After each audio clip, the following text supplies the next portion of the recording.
So here we have the Seat Arona on an 18 plate. I'm going to start off by showing you around the outside of the car, and then we'll hop in and run through some controls on the inside. But from the outside you can see it's a 5-door car with alloy wheels. Let's start off inside the boot and then work our way around the rest of the car from there.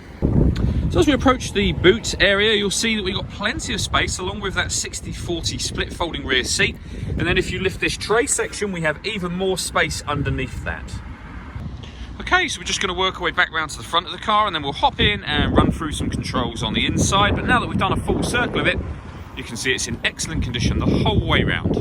Just briefly before we climb in, I think it's well worth seeing the interior from this exterior point of view. There's plenty to run through on the dashboard, so let's hop in and we'll do that now. Okay, now that we're inside the car, we're going to start with the dials. On the left-hand side, we have the rev counter, and on the right-hand side, the speedometer and fuel gauge. In the middle, you can see the total miles for this car, which are 10,610.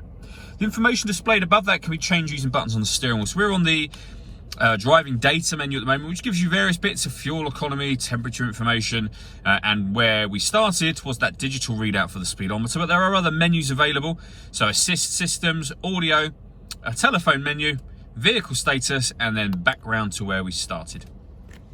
To go through those various menus, you use these buttons just here. On the left-hand side, we have stereo controls and voice activation for your phone as well. Over in the center is where you would pair your phone up in order that you can use it. So hit the phone button, and after that it becomes touchscreen, so you can hit find telephone and follow the instructions on screen from there. When it comes to your music, you've got your radio first of all. So up the top corner there, you'll see you've got the options to select DAB, FM and AM radio. If you want to listen to your own music, you can do. Nothing is connected or inserted at the moment, but there's plenty of ways of listening to it. So you can, we have an SD memory card slot, USB input, we have Bluetooth audio as well. So once you pair your phone, obviously not only can you make and receive phone calls, you'll also be able to stream your music, and we have an auxiliary input on top of that. Working our way down from that, you can see the SD memory card slot. We then have air conditioning. So you can set the temperature, the fan speed, the direction of the air.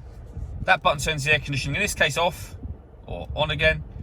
And this one will recirculate the air that's in the car. That's a great way of heating it up or cooling it down quickly, depending on the temperature that you've set on this dial.